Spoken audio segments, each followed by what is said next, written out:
What's up, everybody? Welcome to the State of Wild, episode 79, a regular YouTube video web series podcast thingy. My name is Meowth, and as usual, I'm joined by my two good friends and co-hosts, Roffle and Corbett. How are you guys doing tonight? I'm doing all right. It's it's Sunday as of recording this. So it's been a bit of a long weekend, but had actually I feel like an improved period of time in Wild Hearthstone after the nerfs. It's I'm sure we'll get into the details later on in the episode, but I feel like everything that we're seeing is kind of somewhat expected in terms of what we discussed last week and what we're anticipating would be the case after the nerf. But in general, lower population of some of those nerf decks that were growing a little bit tiresome. Yeah, I've had kind of a weird week. It all kind of feels like a little bit of a blur, if I'm being perfectly honest. But it's been interesting to dive back into Wild after I kind of had some time off and things. And just kind of exploring everything that's going on in a post-nerf world. The format does feel very different, I think I would say. And it's all a little bit up in the air and a little almost confusing, but that's why we're here to break it all down. Yep. I am very excited to talk about the new format because we got nerfs to the three big decks, kind of deleted two of them, and has completely shaken up the meta without even needing a new expansion, which has been pretty interesting. And we'll dive into it all in just a little bit here, but we do have to take care of some housekeeping stuff first. So, of course, if you guys are enjoying the podcast, whether you guys are watching on YouTube or listening on Spotify, Apple Podcasts, all that kind of stuff, feel free to like, comment, subscribe. It's a small thing, but it does actually support us a ton. You can also support the podcast by becoming a patron over at patreon.com/stateofwild and pick up some cool perks. And of course, you can always come join the State of the Wild Discord server to come talk all things Wild Hearthstone with the rest of the community.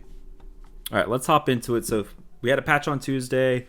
The big hits: Apprentice deleted, Rapid Fire kind of deleted from Odd Hunter specifically, and Pirate Warrior slight nerfs. So first of all, what are y'all's first impressions about kind of what the meta is looking like and feeling like a week later? I haven't seen a single Ignite Mage, so there's no way for me to assess what that is doing. But I guess like the fact that I haven't seen one indicates that people just kind of have the sense that it's not worth trying.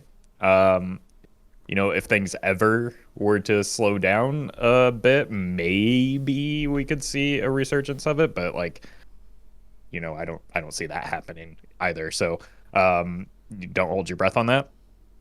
Odd Hunter, is weird because I've seen some reports of people doing well with Odd Hunter, just minus Rapid Fire plus other bad cards, I guess. But every time I faced it, you really notice how much Rapid Fire was carrying the deck. I've had multiple games where it's turn 8, turn 9, and not only are they not dropping Tavish, but they cannot complete the quest because they do not have the damage cards in their deck in order to actually complete the quest. And it's just they're just sitting there waiting to draw something that deals damage so that they can finish their quest line. And in the meantime, I just kind of bash them with some minions for a while.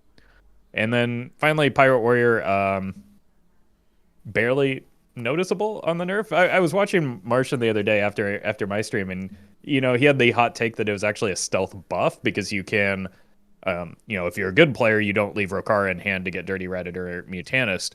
Now the quest line just kind of does that for you, so you can keep progressing the quest line. You can keep pushing tempo without holding resources back, and then you just get Rokara on 6 anyway with a 1-drop pirate. I'm not willing to go that far. I don't think it's a buff. I think the real buff to Pirate Warrior is actually just losing a bad matchup in Odd Hunter.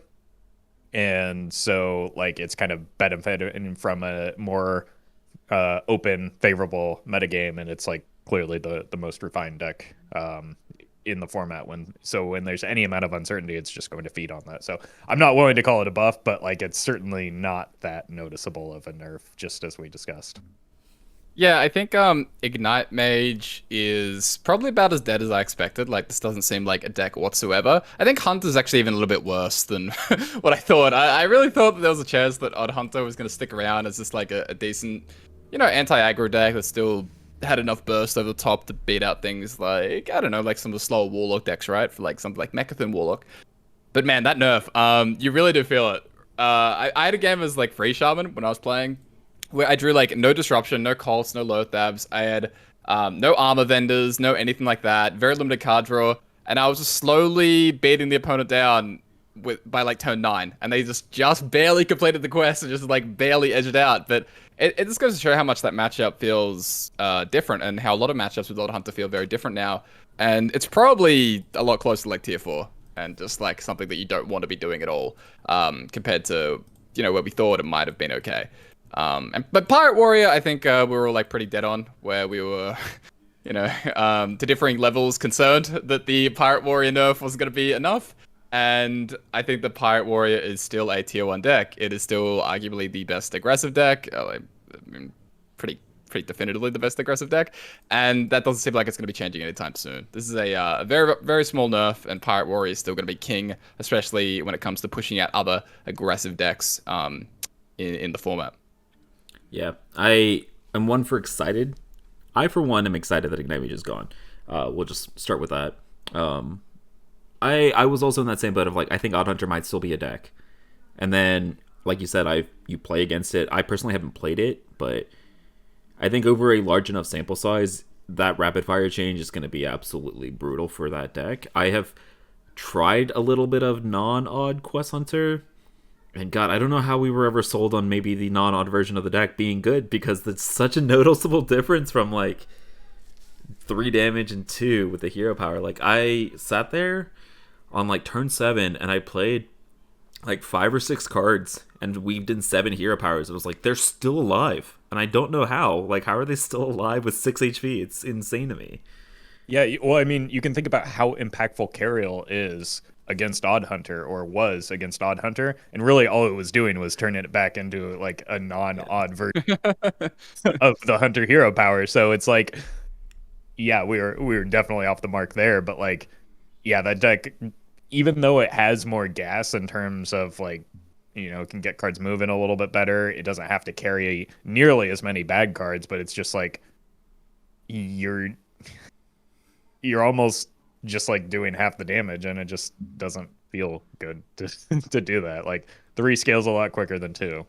Yeah. I mean, I will say that like, if this was like the first version of the deck that we had tried, we would have probably been sold on it and been like, wow, this is like an okay deck. But going from Odd Hunter being a top tier deck to this makes it just feel unplayable. So I don't know if the non-odd version of the deck is any good, but it feels so much worse that I like didn't even want to entertain the idea any further than the like 10 games that I played with it. So I don't know. Have you tried any of the non-odd version of the deck? No, I'm just basing this solely on my opponents. Like, it feels like they're, I don't know, hitting me with a pool noodle or something every time. So it just like I just kind of shrug it off and keep playing. It feels like it's a way too fair a deck, I think, is what it comes down to. Yeah, I've been keeping an eye, just for comedy's sake, of the rapid fire play rate in Wild, and it kind of looks like right now there's about like 1 in 10 odd hunters since the patch kind of forgot to take out the rapid fire, from what I'm seeing, which is unfortunate. But just like us, they too are going to experience what it feels like to only have a 2 damage hero power. All right, so I do want to talk through a lot of these decks individually. I know we've been touching a lot on the hunters themselves, and I do want to visit Pirate Warrior because it did get touched. Deck is still obscenely powerful, right? Would you go as far to say, I know you were talking about the best aggro strategy in the format. Honestly, to me, it still kind of just feels like the best deck in the format, and maybe not even particularly close. Well, I mean, we can just look back to the previous VS report and get an assessment of where things are, right? 3 decks changed. It lost 1 favorable matchup. It lost 1 unfavorable matchup. So like, it was unfavored into the mage as well. So it kind of was it? Oh, yeah, okay. just barely. Yeah. Okay. Well, then it just lost 2 unfavorable matchups. So what's changed? It's better. Like, based on that alone, you can assume that it's in a better spot than it was prior to the nerf, because the nerf really, again, didn't slow it down that much. I think we are maybe even off on like the half a turn slower, because it's Rakar's coming down the same turn, and like Martian said, you don't have to sacrifice tempo necessarily to get there. So I would have to see a very compelling argument to be swayed on the fact that Pirate Warrior is not the best deck in the format. Like, again, we looked at the stats. It's not as good as, or Free Shaman is not as good as we thought it was into it. Nobody's playing even Warlock right now, so that's like, what bad matchups does it have? None. Like, I'm asking you guys. I don't know what bad matchups does it have if nobody's playing even Warlock right now. Yeah, War is pretty much, like I was saying, in almost the exact same position where at like upper diamond, since the patch, it's still in those low 20s. So it's still like 23, 22% of the meta at that upper diamond, which is kind of what we saw in the last VS report. Again, as per usual, when you get to Legend, that just basically halves. So, Legend players just aren't as interested in Pirate Warrior right now. But yeah, I mean, the win rate is still really good, right? Like, Warrior still has like an over 53% win rate as a class. Now, class win rates aren't always useful because there's a whole bunch of different decks that go into that whole class win rate. Warrior is kind of an exception because there is only like one Warrior deck. So you can see that like 53% win rate and be like, yeah, that's just how good Pirate Warrior is. Like, it's still really good. There's not really a ton of stuff that beats it. It looks like maybe, like we know that Inner Fire can beat it. We know that even Warlock beats it. It looks like Free Shaman might have gained a little bit of an edge in that matchup. Meowth seems to disagree. But overall, Warrior doing incredibly well, I think so far is still, if not the best deck, it's definitely involved in that conversation. Yeah. Well, I think we can dive more into it when we talk about the Free Shaman specifically. But that matchup just... I know we had brought it up as like it and Megathune were maybe potential counters to Pirate Warrior coming into the new patch. And then you were saying, maybe not, because Pirate Warrior looks like it's still kind of favored into those. Today, I kind of finally established that if the Pirate Warrior has a cannon or a cannoneer at any point in the first like 3 or 4 turns, and you don't have Flurgle Talks, you lose the game. Like, it's not even close. And so I'm not even willing to say it's like close to 50-50. It feels pretty unfavorable for the Shaman. Right. In like that's kind of how the deck operates though. Like even its bad matchups, even Odd Hunter wasn't that bad of a matchup, even though like people were calling Odd Hunter the counter to Pirate Warrior. Like, it can just scam games because in those games the questline doesn't even matter that much. It's just, like you said, it's about getting those early cannon shots and just like applying early pressure to the point where the opponent's hero explodes. Like, those draws are always are going to beat most decks, and the deck, as it gets more and more high value pirates, it seems to hit those draws more consistently. So yeah, the Cannoneer curve and even like certain captain curves can, in the case of the captain, kind of always have just like one games, and the captain curve becomes a little bit more frequent now as well because you have so many high value 1 mana pirates that you can just like spam them, drop a cannon or a captain behind it, and nothing's beating that. I mean, nothing's really changed. Pirate Warriors told the deck to beat, at least especially in Diamond, where it's, you said low 20s, right? 22-23%. So yeah, those of you who thought you would be getting a break from Pirate Warrior when the patch hit, that's happens to not be the case. So let's talk about some other decks here in the meta. We talked a little bit about Megathune Warlock coming into this patch, where we were talking about, does the power level of this deck go up when we remove stuff like the Ignite Mage and the Odd Hunters, which were 2 pretty brutal counters to the deck. I have seen a lot of Megathune. I've played a lot of Megathune. I'm still not like 100% sold. Like on the Pirate Warrior matchup, it still feels pretty brutal as well sometimes, but the Shaman matchup is actually super interesting. I don't know if you have been on either end of that matchup very much in the past couple of days, but it's actually a really, really interesting matchup to play.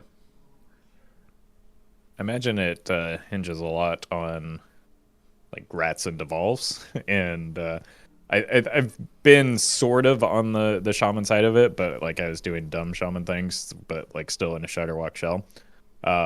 So I mean, like the Phylactery gives them a little bit of rat resilience, but then the devolve kind of like resets that. So you kind of need to draw both cards at the same time and use them wisely. So I could definitely see that being like an interesting bit of I don't know, dancing around on both sides, but I'm not. I don't see enough Mechathune Warlocks to know how that matchup swings necessarily, and you know, it feels like a very feast or famine deck in terms of its draws. So like it's hard to get an assessment out of it when you know just play a small sample of games, because like there are times where it just bombs and it's like the deck didn't do anything, and then there are other times where it's like comboing super quickly because it drew an early rod, had the time to play it, and like it spins through its deck and it's done. So I don't know. It feels like one extreme or the other, and I would say that maybe that means that it's a little bit inconsistent in terms of being like a top tier deck, especially with like the speed of rod is really a critical aspect of it, and that getting nerfed twice makes it a lot slower. Yeah, the warrior matchup that Meowth touched on just at first, like how does that feel into Mechathune? A lot of people feel like Mechathune's a hard counter. It's not. Like it's probably like slightly warrior favored if anything. Um and that is actually one of the worst matchups that Mechathune has. Like Mechathune, I think you're asking, you know, like is warrior the best deck? And I kind of a little bit hesitant to say it outright because I think Mechathune Warlock is actually probably the best deck right now.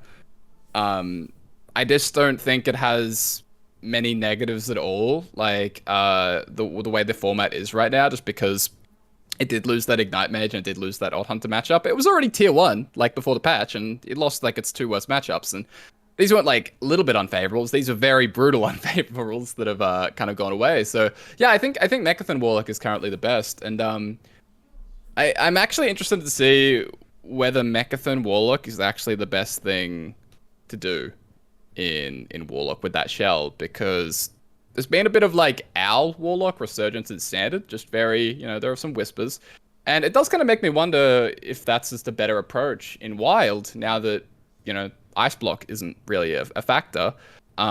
If the combo is a little bit faster, you know, because you don't have to draw your entire deck, perhaps Owl Warlock might be just a little bit better if it's like better in the mirror and things like that. I saw that there have been lists popping up in China that have actually been comboing with Sand Trooper to go a little bit faster, as well as just like packing that that package into like a Reno shell and using it as a finisher. So I think that maybe there's some potential in there.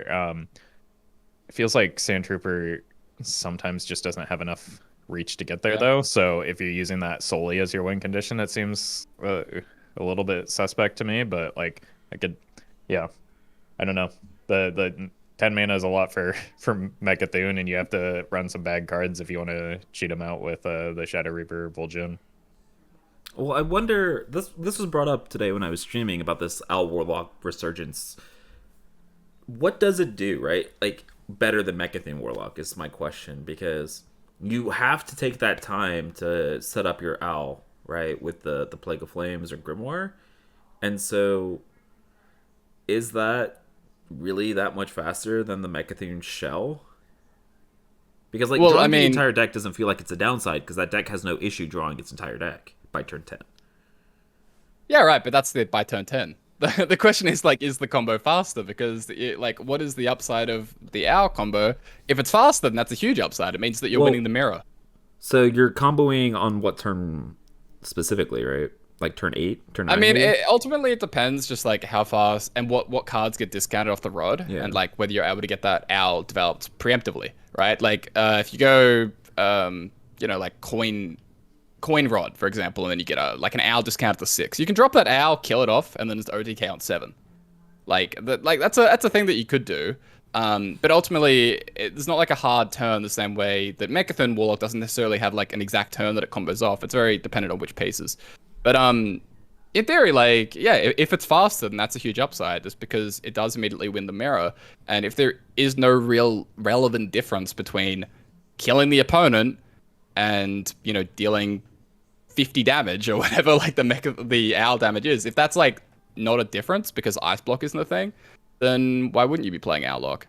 I think something else to consider too is there are just fewer combo pieces involved in the Owl combo than there are Mechathune. Mechathune, you're running what, 3 dedicated combo pieces. Owl, you're running 2, so that's like, I don't know. Owl, you have the Owl, the Tamsin, and the Phylactery. So versus like Vol'jin, Cat, and Mecha'thun. Right. But, I mean, but like Tamsin has value outside of that, so I wouldn't call her necessarily a combo piece. I guess that's just like another utility piece. So that's like your 30th card that differs from that. So I guess it's not that much different. I guess my main concern when it comes to Alok, and I'm not dismissing it, like it might legitimately be the better way to play it. I'm just wondering. I'm thinking out loud on the podcast as we're recording because you have brought this up. Like, what would you consider the worst matchups right now for Mecha'thun Warlock? Because I think that Shaman matchup is actually super difficult. If the Shaman decks are running double Rat, double Devolve, Mutanus, Boom Pistols, and Lothab, like that matchup feels extremely difficult as the Mecha'thun Warlock. And so does the Owl potentially help in that matchup specifically? Specifically into the Shaman. I mean, I imagine the matchup into Shaman is probably like highly similar, right? Like Okay. because you're running the same amount of really ratable pieces. I suppose the Tamsin or Owl getting ratted and devolved would be a lot worse than just the like Vol'jin, right? Like because you can still combo through a Vol'jin. So maybe that doubles the amount of like bad targets for the Warlock, which could make a difference. Maybe that means Mecha'thun's better into Shaman. But there are other benefits really where like you're very incentivized to run things like Grimoire in the Owl Warlock because you can kill off your own Owl and things like that. And that might make the Pirate Warrior matchup a little bit better if you switch the build up like that. But yeah, ultimately, I think they're probably like very, very similar matchups spread-wise, and I'm not sure how much of a difference it makes. It's just something that I kind of thought of, and then later that day, I saw the China list pop up, and I haven't had the chance to try it myself, but I saw like Shia was playing a bit of it the other day on stream, so we'll see if it catches on. Do you think there's anything else that could be in there outside of just Owl and Mecha'thun? Any other spicy win cons that we might be missing? I mean, someone did hit me with a Fel Reaver Treachery combo the other day. I don't know if that's going to catch on too much. But no, that's pretty much the clear-cut ones, I think, that are around. I don't know what you're talking about. I shuffled was like over 50 primes into my deck the other day, and that was pretty sweet. And then I just burned my opponent's deck with Ticketus. Easy game. Yeah, I don't think Treachery is going to be better, but I am going to try it. I think that it's probably between those two until they print another. Like I can't see a dedicated Kobold Sandtrooper deck being good enough. That's 21 damage. You would have to run like a Baron Rivendare, which makes the combo clunkier, which offsets the fact that you're able to get it down earlier than the Owl. You're running an additional piece, so it just doesn't seem right to me to do that. Or you also, when you're running Tamsin and the Phylactery, you run into issues where maybe you play 2 rods and reduce the Phylactery too much, and then you can't double the combo. So I had less trouble than I thought I would getting the Owl in the Death Rattle when I played the Owl lock like very early on. And it just didn't seem worth to me to like go through all those additional hoops to deal less damage. And so yeah, I just went that route. So I think it's definitely between the Owl and the Warlock until we see more similar Death Rattles, which are probably inevitable. So it's definitely like something to keep an eye on for a while. Like, there's going to be some, filler like Mega Leper in later patches that or later expansions that deal even just like 5 damage would be plenty, because then you've got a clean 35. True. All right. Let's move on to kind of the third of the big popular decks right now on ladder. So let's talk about Free Shaman or Control Shaman or Shudderwalk Shaman or whatever name you want to give this deck. The deck that revolves around Shudderwalk and Snowfall Guardians and whatever tech cards you want to run, because Boom Pistol Bully, Lothab, Cult Neophytes, whatever, Dirty Rats. It's the Control Shaman build, right? Super popular, I believe, on ladder. I'm not 100% sold on this being like a top tier deck, but I do think the deck is pretty powerful, like we were talking about prior to the patch. How are you guys feeling about the Shaman builds themselves?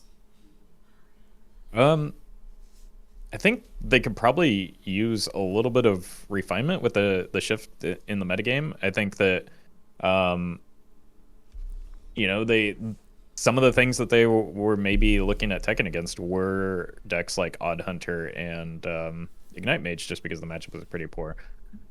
So you ran quite a bit of spell hate, which maybe is still warranted, based on one or two of the other decks that we might touch on. But like, I'm sure there's ways that you can make that Pirate Warrior matchup a little bit more favorable. Like, you could fit some Galaka crawlers in there. Mm-hmm. You could maybe bring back the Harpy and give yourself a little bit more time now that Snowfall Guardian is a little bit slower to hit the board. Like, I think just recycling the same list that you were using prior to the nerfs is maybe not the way to go, and you should consider what decks are actually in the format right now. So I think there's maybe some wiggle room with it. I definitely do think it is a like a top tier deck. It was, like you said, it was good before the changes. Not much has varied there, other than, like, I imagine those two matchups were pretty miserable for Free Shaman too. So like, if it lost two bad matchups, it's going to be in a better spot as well. And I think that's why a lot of people kind of expected and are this to be the best deck or one of the best decks. But I think that those people are maybe underestimating Pirate Warriors still, because like we've always talked about, people at High Legend don't seem to be too high on it. So like, I don't think they're considering it, and maybe they're not considering it with their builds, and that's why like we're seeing some of this these poor matchup spreads against it. But I definitely think it's a top tier deck, but I don't see it above Pirate Warrior for sure. Like, I think it's it's a good deck, but not the best deck. Yeah, I was so concerned about Shaman, and then I played a lot of Shaman, and I won with it a lot, and I came very close to rank 1, but then it just kind of turns out Shaman doesn't seem that impressive at the same time. Like, when we're looking at the stats, it's very confusing to me, right? I kind of felt like Shaman was going to be this absolute force, and I mean, it kind of just looks wrong. Like, I'm not sure what really is going on. It feels like the deck doesn't really have too many brutal matchups. I think like it's unfavored into Mechathan Warlock, and there's other stuff running around like Spell Inner Fire Priest, and things like that, which don't feel amazing for the Shaman. But while Shaman doesn't seem to have many counters that really beat it, it also doesn't seem to like beat down a lot of these decks by like a ton. And so, maybe in a world with no unfavorables, it doesn't really have a ton of favorables right now either. Do you think part of the reason it doesn't have many favorables is the fact that like it lives in a world with Pirate Warrior, which does not allow for board-based decks to like get a footing, and just kind of has bullied out the decks that Free Shaman would do a good job of beating, aside from maybe even Warlock, where I imagine that matchup isn't very much fun for the Warlock getting their Giants frozen turn after turn. But like, other board-based decks can't really get much of a footing because Pirate Warrior exists and just like cannons them off the board, and so they're not on ladder, so Free Shaman has nothing to freeze. Yeah, I mean, that's definitely true, right? Like, things like Aggro Druid, right? Like, you can't imagine that's very fun for the Druid getting devolved and frozen, and, there are some nasty things that happen there to poor little patches. But, what you're saying, like, it's not like people play Pirate Warrior at the ranks that I'm at a ton at, like, people just don't gravitate towards Pirate Warrior, but it still feels like Shaman is in this weird position where it's being sort of the focus of a lot of the games that I'm seeing, like, people are kind of targeting it. People are very focused on like finding the next off-board strategy, whether it is Mechathan Warlock or it is like Quest Rogue, which we'll get to.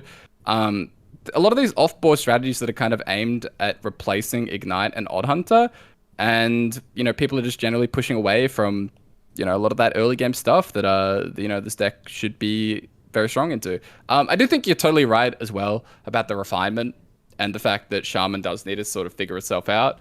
And there are definitely some things that we could do to kind of fix up the build. But for now, Shaman isn't really quite what I was expecting, although it does seem still solid nonetheless.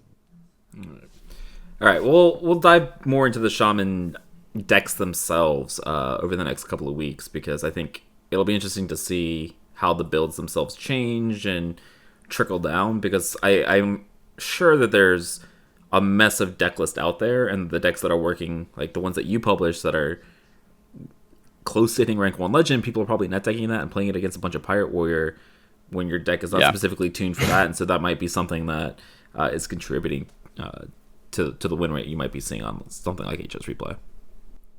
Yeah, I mean, Shaman as a class still has a very high win rate, so it's be like low sample, like yada yada yada. It's only a few hundred games. Like we're very early days in Wild, so you can definitely take a lot of this with a grain of salt.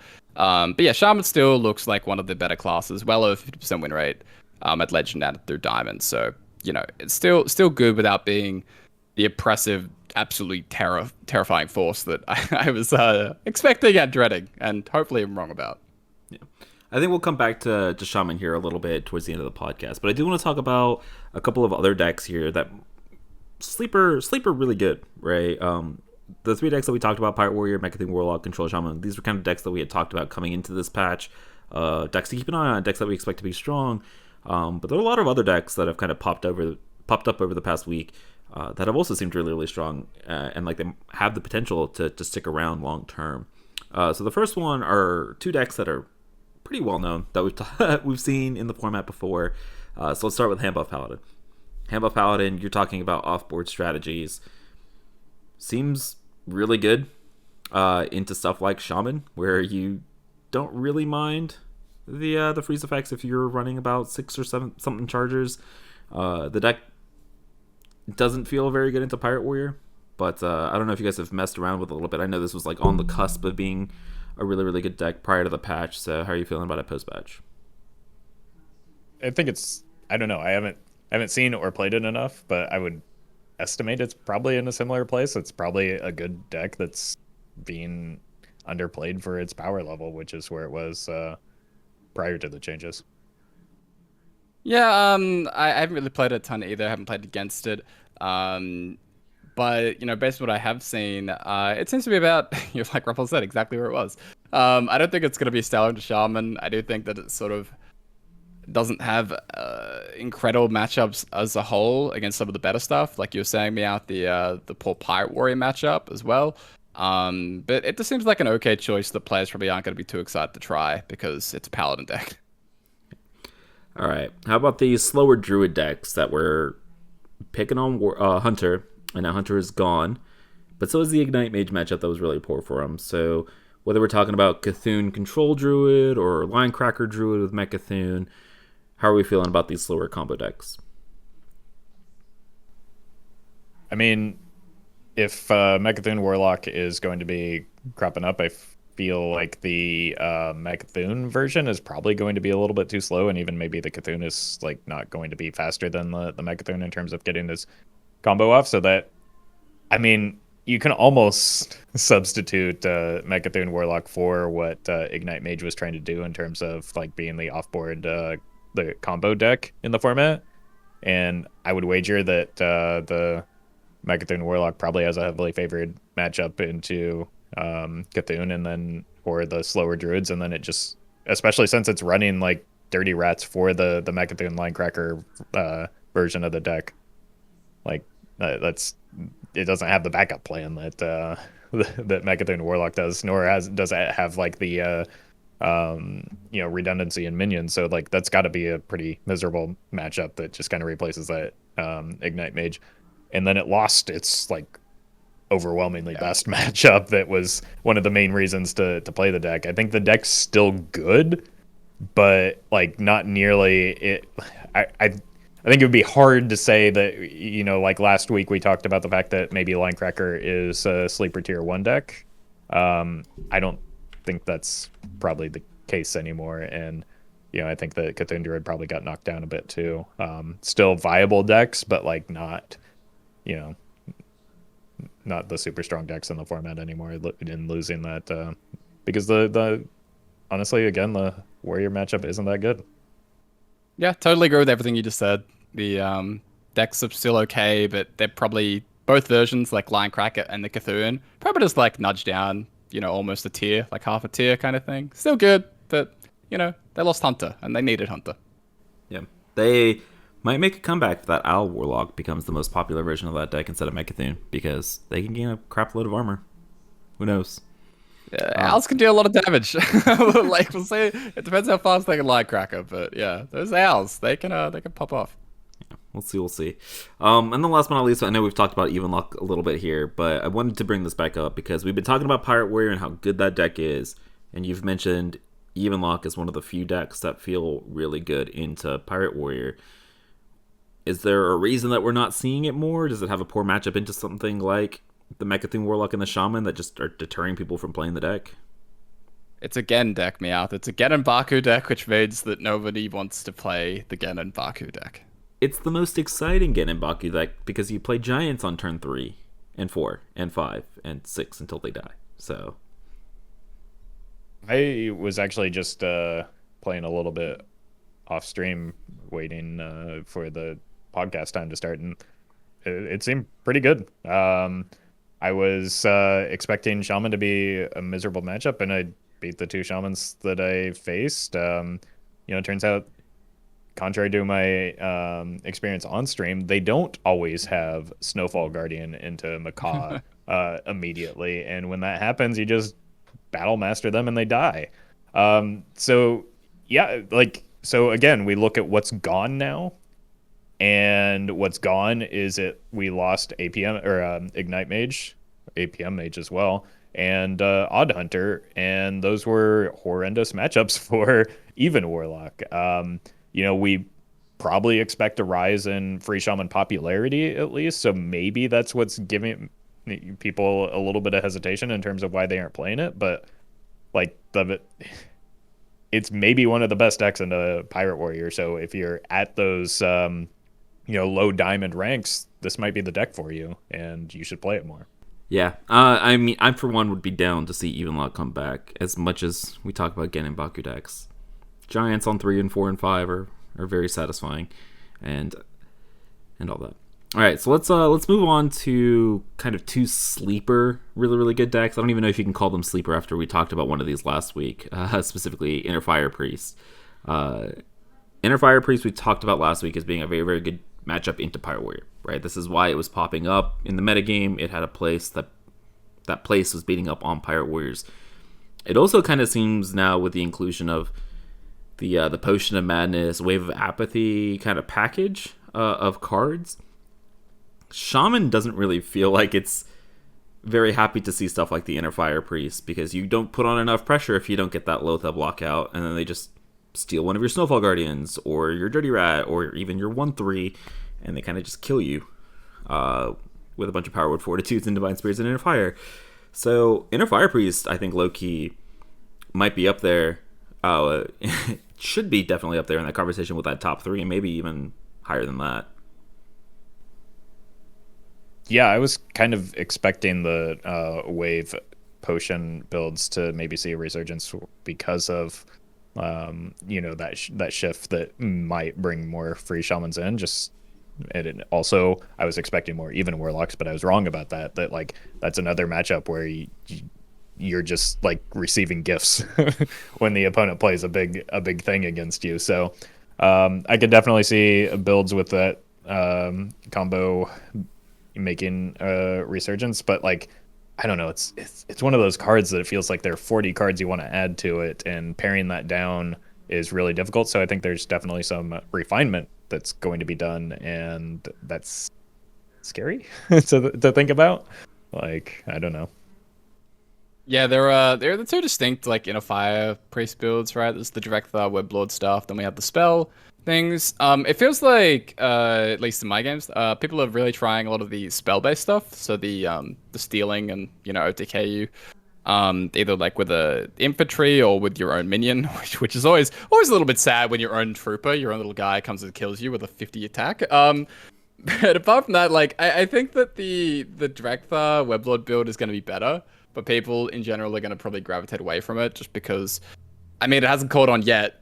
And people don't seem to typically like that kind of deck as much. It can be a bit depressing having your minions sort of move off the board, devolved, and yada yada yada. And for a lot of people, it just feels better to just play a more spell-based off-board game plan, especially when shamans are kind of running around stuff. So I don't know. Inner Fire Priest though definitely really really good. I would suggest though playing the Drekthar stuff in general, even if a lot of people don't want to. I mean, I have to assume the Drekthar, Deathlord version of the decks have to be better into all the Pirate Warriors, right? Than the spell-based versions of the deck. So if you're queuing into a lot of Pirate Warriors, I think the Drekthar version is definitely the way to go. I'll be interested to see. Inner Fire always feels like it's one of those decks that has a pretty high skill cap, has like a little bit of an explosion onto the scene, and then people just kind of give up on it very, very quickly for kind of whatever reason, even if it does feel like it has a place in the metagame. I mean, it's never been this good. Like, it hasn't been this good since Extra Arms, I think. So it really has been a while since we've seen something like this. I don't know if the current version is as difficult to play, really, as the decks that we've seen in the past. For whatever reason, like, maybe it is just because it's a bit more of a Drekthar simulator, if we're talking about that version of the deck, which does make things a little bit different. But, yeah, I mean, it has been a long time, and so I don't know if people are gonna gravitate towards it because it does sometimes feel really bad, and like how things feel matters just as much as win rate and what you like and all that kind of thing. All right, fair enough. And the last deck I do want to touch on here a little bit is Quest Rogue. We're talking about decks that have made a resurgence over the past couple of months. We're talking about Unguro Quest Rogue. The play 4 minions, they become 5/5s for the rest of the game once you play that Crystal Core. I know, Corb, you have been a kind of big proponent of this. I know the entire THL team brought Quest Rogue because of you and Marty. Why is Quest Rogue good? Why should you be playing it? Because it lost a lot of its bad matchups, and there's a lot of stuff still going on that's really good. So Quest Rogue looked like complete dog, you know what? When we did the last VS report, but with things like Ignite Mage and Old Hunter pushed out of the meta, and kind of leaving a lot of the late game strategies as Shaman, as Mechathon Warlock, as Druid, it gives the Quest Rogue so much more time to kind of complete its quest and then punch face. Like it has more of a turn 8 lethal clock, which is fine into Druids, not so fine into Ignite Mage when you die on turn 6. So right now Quest Rogue, I mean you called it sleeper. I mean I think it's actually really really good, like really good, and I felt very comfortable bringing it into THL this week, especially because when you do get that warrior ban, it becomes even like stronger. It's like so good, I think, with the aggro ban. So if you aren't seeing a lot of Shadow Priest, if you aren't seeing a lot of Pirate Warrior, this can definitely be a super strong option for you. Like it automatically just farms Druid, brutal into the Druid, and still has enough speed and enough charge damage to totally wipe the floor with things like Mechathon Warlock. So I think it's taken a long time. It's taken a really long time, but we've finally seen, the dangers, the ominous presence of Quest Rogue, Caverns Below, come to fruition. I'm obviously going to take your stance on this and believe you over me, but like in my experience, like the deck just seems bad. Like every time I queue against it, it's just like, that's good for me. I get time to set up and do my thing because they take time to complete the quest. I can actually play against compared to something like Pirate Warrior where they're online a little bit slower. The Pirate Warrior is, but like I don't know. I feel like I can stop them from realizing the game plan a little bit easier than I can a Pirate Warrior, and it's just like I don't know. They don't have that much burst, and even when they do, it's a hard time to find it. Like. You just account for maybe 15 to 20 burst, and that's about it because like they can't really save the Shadow Steps and the Daring Escapes because then they're not completing the quest and then they're not getting that chip damage in. So it's not like they're going to OTK you. They are threatening, big boards that do push a lot of damage, and that can be spooky. But like I don't know, I feel like I can actually respond to it. So that feels a little bit better. I don't know what my win rate is against it, but like based on just memory alone, which is obviously fallible, it doesn't seem that good. But like I don't know, maybe I'm missing something. Maybe it's just a different metagame at higher ranks, and like it's not queuing into all those Pirate Warriors because it's like down in the dumpster. Like I don't know, I see a rogue, I breathe a sigh of relief because at least I can at least I can respond to what they're doing, because like it's a very very predictable set of plays. I just, you know, prepare for a potential prep quest completion, and if they have it, I can prepare for it. If they don't, even better, I get more time.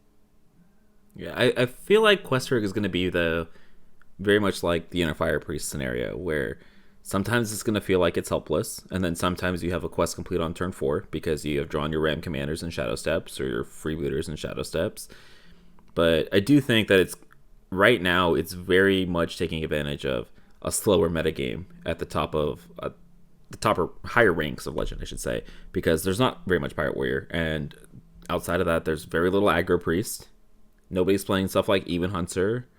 So there's not very much aggro for the quest rogues to worry about at higher legend, and so therefore I think that's it's thriving because of that.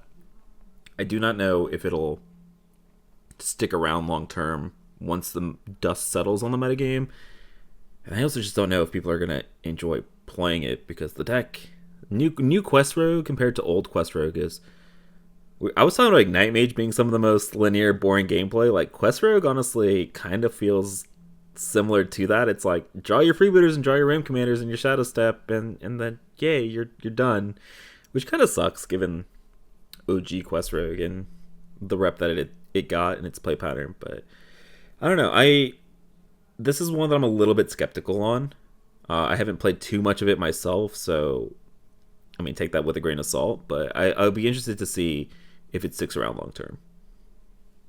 Yeah, I'm not going to. I don't know.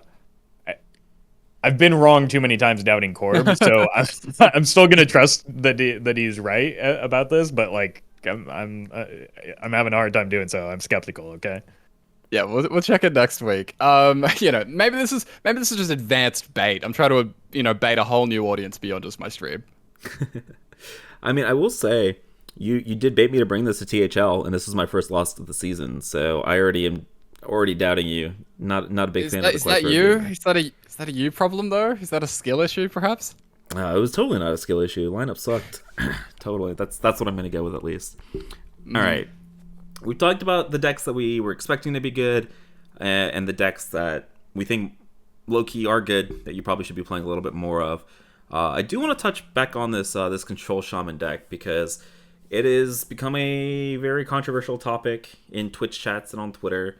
And so I know Roffle and I had a discussion about this in Twitch chat the other day, and I kind of wanted to bring it over to the podcast, get Corb's opinion, and kind of just air our laundry about this deck, because I've seen the word, I made a tweet about this too, about the word uninteractive being thrown out a lot about the Shaman deck in general. So first of all, what does that mean to you guys? Well, I mean, words have meaning. So like, sure? Do they really? So we can just look at like the definition of what interactive means, and interactive is inherently like, I how do you define the word without using the word? Without using the word? Roffle. But it's basically Webster. two things influencing one another, and the critical thing is that there are two things that have to interact in order for it to be an interaction. Like, so it's a back and forth. It's a give and take. It's almost like a conversation, right? So like, it's not just one person talking. It's a conversation. There's give and take between two things. So in Hearthstone, unfortunately, because you can only make plays on your own turn, there isn't a lot of space for interaction, and the primary place where interaction happens is just the board. Like, you get to play minions, you get to dictate trades, and even when you're dictating trades, there isn't a whole lot of interaction. It's just, it's that, back and forth for the board. Removal, is a way to interact with your opponent's board. So basically, like, honestly, the board is the place where interaction happens, in my opinion. A lot of people use the term uninteractive for simply losing the game, or I think Hat brought up a good point where they feel as though they don't have agency in the outcome of the game. But like, I don't think that's necessarily true. Like again, you know, you're always going to have nut draws that maybe you don't draw the ways that you can interact with, or you didn't even add those cards to your deck, but like that's still a choice in your deck building that's kind of being punished in that aspect. So I guess all of that is to say that there are inherently very few ways to interact with your opponent in Hearthstone, because like the only like common ground is the board state. Yeah, so as Roffle saying, interaction is very much a two-way thing. There's no such thing as like me just interacting you and then the opponent not having the chance to interact back. It doesn't really work like that. And so that's why the like Roffle's saying, the primary interaction does come on the board where both players have resources and can sort of do the trades and all that kind of stuff. But in general, I kind of disagree a little bit about the polarizing matchup thing. I think that when matchups, for example, are like a 90-10, there isn't a lot of influence that each player can, have over the other person, or on the game as a whole. So in a sense, I think like highly polarized decks are uninteractive, in a lot of ways if they can't be sufficiently targeted in certain matchups or something like that. But yeah, interaction to me in Hearthstone is just what can I do and what is my opponent doing that meaningfully influences the outcome of the game. And it's pretty much as simple as that. How do our choices, how do our cards change what both players are doing from both perspectives?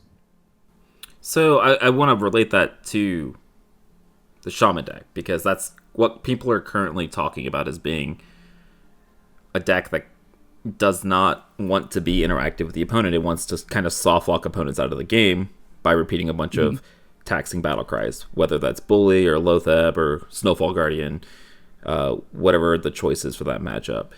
And so, I mean, my definition of interactive is, does my game plan force the opponent's game plan to change, right, based on the situation? Because if you look at something like Ignite Mage, I think Ignite Mage was the definition of something that was uninteractive, because regardless of the matchup, the Ignite Mages did the same thing every game. They played a bunch of tradables, they played an ice block, they comboed you on turn 5 or turn 6. Whereas Shamans, like, I feel like the decks, they vary their behavior based upon what the opponent is doing, and what they play forces the opponent to change their game plan. And I don't know if you guys agree with that, but to me, that just inherently makes that deck a lot more interactive than something the thing that I disagree with, Meowth, is say like the way you're phrasing things. The free shaman does something that changes how the opponent does things, and how I play cards as shaman makes my opponent play differently.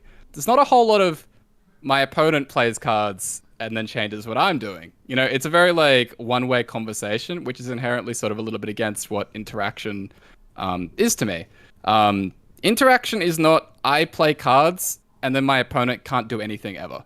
Like, because then there's no back and forth, right? Like, if I'm playing a spell-based deck and my opponent plays Loatheb and I pass, and then they play another Loatheb effect, and then I pass, and then they play another Loatheb effect, and then I pass, I'm not having choices in how that game is going in any capacity, and it is entirely dependent on what the shaman is doing and what the shaman drew, and I am having all agency and interaction with the shaman taken away from me. And that is why I find shaman uninteractive, because locking the opponent out from doing anything is not interactive. That is a one-way conversation against a brick wall. So would you say something like Tax Paladin is uninteractive? Because it had the same strategy. It was not to the extent that Shaman went, right? But their whole game plan was soft-locking opponents out of playing their cards. And in a game like Hearthstone, I brought this up earlier in the year where we were saying Tax Paladin forces my opponents to interact with me, and that's a good thing. Shaman is doing that a little bit more to an extreme, and I'll admit that. But that doesn't really change that whole dynamic, no? No, it does, because of where the interaction is happening. Where the interaction is happening for Paladin is on the board, which is again that like neutral ground that you can respond to, right? You can remove their watch post, you can remove their weblord, you can you can test for Omayog. You actually have agency in the outcome of those effects. With Shaman, all of those those effects are coming from hand, where you have very few ways to like actually, dictate whether or not they get played. How long they last is all determined by the opponent's hand, and so that's very different. So again, like Core brought up the spell based effect with Loatheb chains. Well, what if you're playing for board and you just have nothing but minions in your deck, and the Shaman drops a Snowfall Guardian followed by a Macaw, followed by a Macaw, followed by a Snowfall Guardian, followed by a Grumble. You that's 5 to 8 straight turns that you just are not playing Hearthstone. And so like I don't know, to me saying that like Free Shaman is an interactive deck is like shouting at someone for 15 minutes and calling that a conversation. Like you're one person is doing all of the talking there. One person is dictating the entire course of the game, and you're just kind of left helpless there. Like if I'm not playing the game for multiple turns in a row, let's just say it's 3 turns. They just have a Macaw and a Grumble. Like if I'm not playing Hearthstone for 3 turns, like that's not interactive. Like I'm not playing the game. I'm watching the Shaman play the game. I can't do anything about that if I happen to need minions to go face from the board. If I'm not playing damage from hand, like I don't get to play Hearthstone against Shaman. Yeah, and there's kind of like 2 things there that Roffle mentioned that I want to tie in. The first is like Cloak of Shadows, right? We just had the Poison Rogue nerf in Standard. And, the uninteractive Poison Rogue was something that was kind of labeled at the deck. And a lot of time, like, Snowfall Guardian and Cloak of Shadows are the same card, except one of them comes with a giant. A lot of the time, when you keep chaining that effect, whether it's, like, Cloak into Scabs, or Guardian into Macaw, it is a situation where, like, players are skipping turns and feeling that they're not actually doing anything, and that the only one player is really having a chance to do stuff. The other thing that I want to mention is that you were talking about the extent, right? Like the difference between this and Tax Paladin. And I think Roffle did hit on like one, key point where like, removing the watch post kind of, like takes away that issue, or like being able to remove a Weblord. But I think the biggest thing is the extent does matter. Like it does actually matter a lot how extreme an effect like that is, because like Cult Neophyte is an example of a tech card that I really, really like, because it is very good against spell-based decks, but it doesn't completely lock players out. It's very, very much the same thing with other sort of softer tech cards, which I'm always a big fan of, and why I don't like things like Loatheb. I don't want my opponent to not be able to play the game at all. Like, that doesn't sound as interesting to me. Like, if I can curb them and sort of influence their play, influence is a little bit different than just, like, stonewalling them and making them have like no choice whatsoever. And so if the decks were more around Cult Neophyte and effects like that, and less Loatheb, less Snowfall Guardian, less Bully, these very extreme effects that do lock out plays entirely, I'd be a lot more open to the Shaman strategy being, acceptable or fun, compared to what I think we have a lot of time now. Okay, so I will say I still disagree with you guys a little bit about that. But I want to take a little bit of a different direction here. If you look at all of these decks that we coined control decks for the past maybe year and a half, 2 years in the format, I'm just looking back at like Reno Warlocks, Reno Mages. Reno Priest was a little bit of an exception because it had that combo finisher. And then you look here at the Shutterwalk Control Shaman. They all kind of did the same thing, where they loop these super powerful battle cries to stall and lock the opponent out until they get to do the super powerful thing that ends the game, right? If you look, Reno Locks did the same thing. Reno Mages with Potion of Illusion and Tortolan Pilgrim did the same thing, right? And so, argument about uninteractive aside, this is how control decks have to function in our format. Because I don't think control decks can exist without strategies like what you're seeing in Shaman. Shaman, I guess I will admit, is a little bit more extreme than we've seen in stuff like LPG Mage and Reno Locks in the past, but it's that same concept of I have to stop my opponents from doing something somehow, because we don't have stuff like hand disruption or counter spells. This is how we have to interact with our opponent and slow them down and prevent them from doing their strategy, and that's how control decks are going to function in our format. There's a very big difference though between like removing boards, preventing the opponents from realizing their strategies, and preventing them from playing the game. Which I don't know, like you can respond to a Gul'dan board, you can you can refill after you get a big Defile board clear. If the opponent plays a Snowfall Guardian and chains Snowfall Guardians, I am not playing minions for the rest of the game, which means if I have a minion-based strategy, I am not playing the game. And so like there's a very big difference for that. And maybe it is futile to like try and win after a big Gul'dan comes, but like at least there's hope. At least I'm actively playing dragging cards from my hand into play, which is not something that is possible if your opponent either starts a Loatheb or a Snowfall Guardian chain. So like I don't think that those are at all comparable. I think maybe the Turtle Mage is maybe a good comparison, but like that's why that was a despised deck, is because like if it got online, your opponent stopped playing the game. Like I think to me, the similar. Gul'dan is not the like what I'm equating this to. I'm talking about both of those decks at the time relied on looping, like the Arena Lock deck that you're talking about. It got to that Gul'dan late game board state by looping stuff like Dirty Rats and Gnome Feratus and Loathebs over and over again until they assemble that Gul'dan sort of finisher. That's Shaman is doing it a completely different way, and I will say a little bit more extreme than what we've seen in the past, but it's that same concept that they're doing. And so it's so weird to me that this is what everybody is freaking out about, because this is what control decks have done, is they've tried to slow and lock your opponent out from doing things. That's what control decks do in the format. I guess there's a disconnect there, because I see no problem with what Shaman is doing. Is the power level maybe a little bit too high? Sure. Right? Like, is Snowfall Guardian coming down maybe a turn too early still, even after it got nerfed? Quite possibly.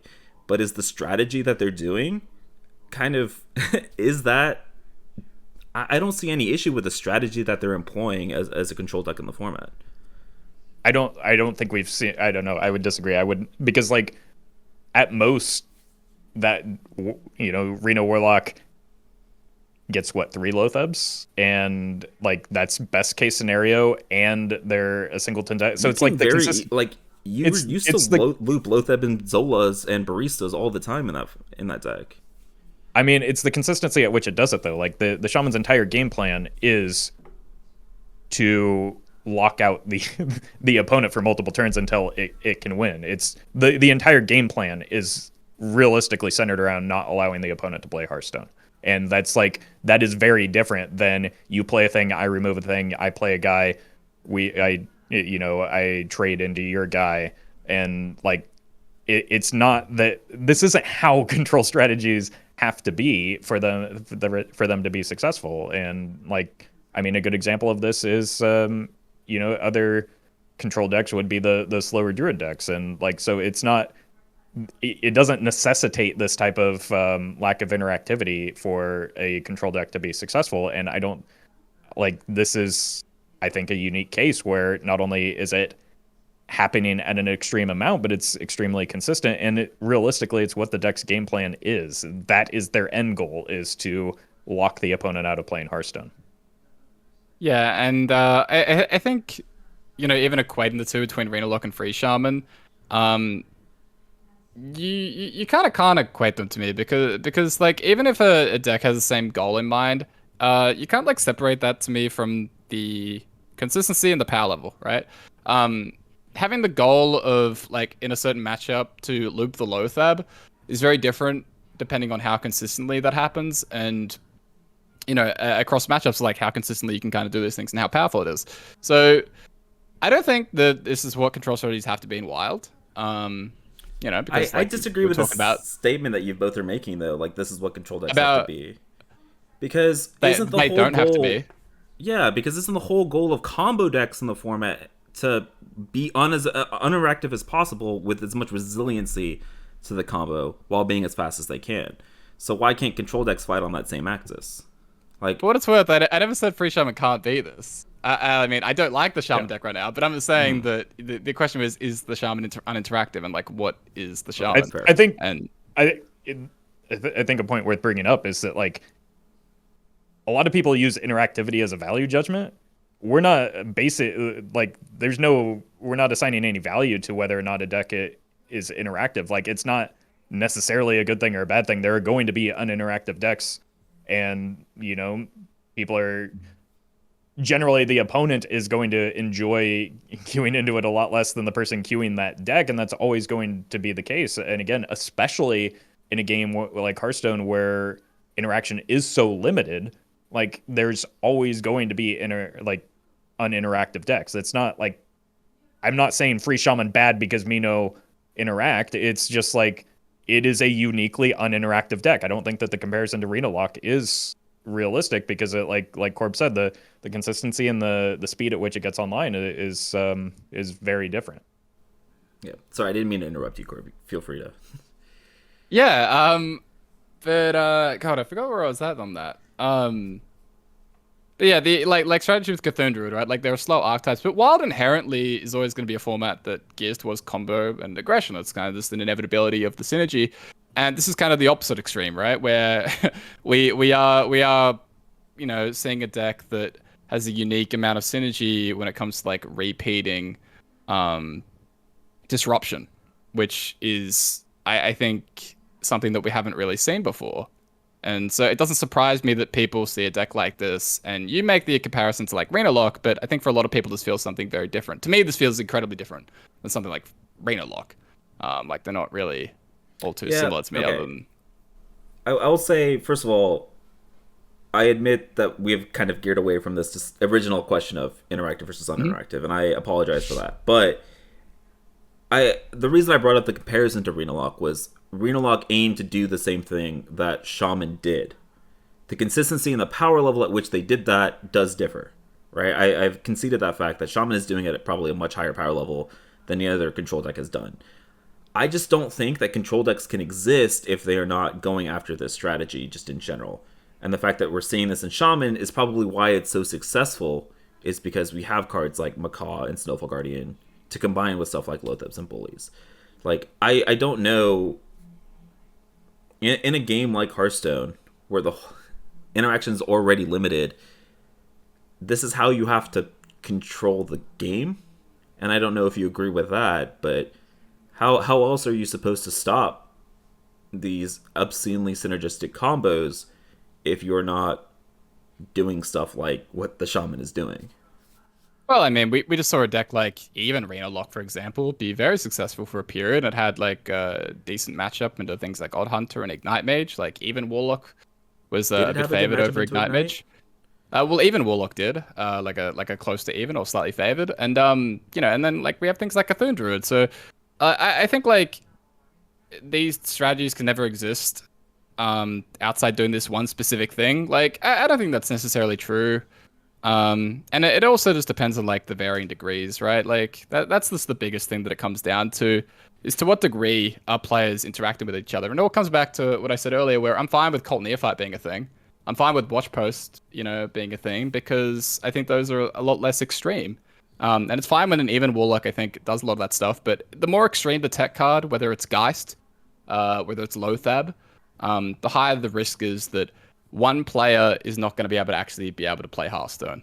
And I think that's always the biggest issue I have with extreme tech cards. And when an entire deck is built around how can I abuse these tech cards, these extreme tech cards, as much as possible, as hard as I can, and it is consistently doing that, that's where I think I have an issue where we haven't seen that kind of thing before. Even if, yes, if you are going to try to play a defensive, super techie deck like this, yeah, you do have to try and abuse things like it. That doesn't make it, like, fun. Like, just because that's the goal of the Shaman, I don't think that makes the Shaman necessarily fun to play against. Oh, don't know how much a control deck should have a response to like combo decks, right? Like Right. you need some balance within a healthy metagame, and like, you know, control keeps aggro honest, and you know, the and then combo kind of does the same for control. So I don't think it necessarily needs to look this way in order for it to be a control deck. And I don't know. I think some would argue that maybe would rather it not. I think it's fine that decks like that exist, and I think they should be able to.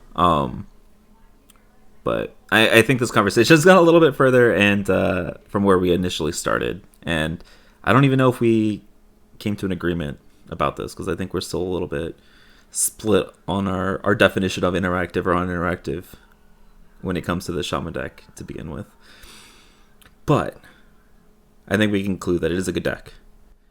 I want to leave you, or go ahead.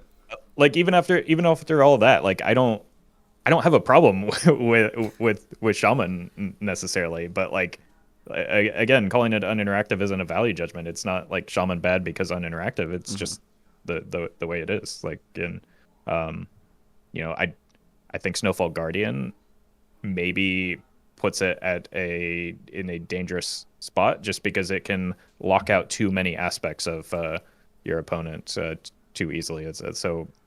I don't know. For me, like Corb mentioned Lothab, for me, I think Snowfall is like what makes it very uninteractive, because like so many effects in Hearthstone are tied to minions that like if you can't play a minion, you can't have that interaction with the opponent in response necessarily.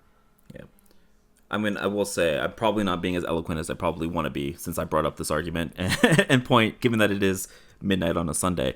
But I will say, like, I still hold that I guess the last point I'll make on this is, like, in a game where decks are aiming to be as uninteractive as possible, I think stuff like Lothab and Snowfall Guardians are fine because they force the opponent to alter their game plan. And maybe we'll never agree on this, and that's okay. I think those cards are fine too, but like they reach critical mass and Shaman. That's part fair. of the issue. That's fair. Yeah, I agree. Like, I think it just depends. Well, like I think interaction, like the it always comes back to the power level and consistency and all that kind of stuff. Because some disruption is great, and to you, like Lothab and looping the Lothab is something that's acceptable. To me, I think it's a bit much. But yeah. After all of that yelling and arguing, we're not supposed to come to an agreement here at the very end. That's not what's supposed to happen. Come on. Oh, we're not in agreement. I think Shaman's bullshit, but all right. Agree to disagree about this. I don't think it's any less bullshit than stuff like Pirate Warrior and no. and all of that's running around the format. We're definitely in agreement there. You just won me over with the Pirate Warrior argument. Just bring that up, and I'm like, yeah, I'm on his side. I'm on board now. Let's go. Corbin switching teams. Yeah, I'm unlucky. Yeah, all of you guys listening, let us know down in the comments below kind of where you fall on this, both uninteractive and interactive side of the argument, and just kind of the extent to which these tech cards play a role and whether they should be playing as powerful a role as they are kind of in the format right now. Let us know down in the comments. And even after all of that, even though you guys disagree with me, I do still love having you guys on the podcast. Appreciate y'all, Roffle and Corb. Let the people know where they can find your content. Yeah, you can find me on Twitter and Instagram at RoffleHS, and YouTube and Twitch at Roffle. And you can always find me at Corbettgames on all those platforms. That's Corbettgames. Thanks very much for watching / listening, guys. And you can find me at GetMeOut on all those platforms as well. Hope you guys are enjoying the post-patch meta as much as you can. And we'll check back in next week to talk about all of these decks and any other further developments that pop up in the next week. You guys have a good one, and we'll see you guys next time. Later.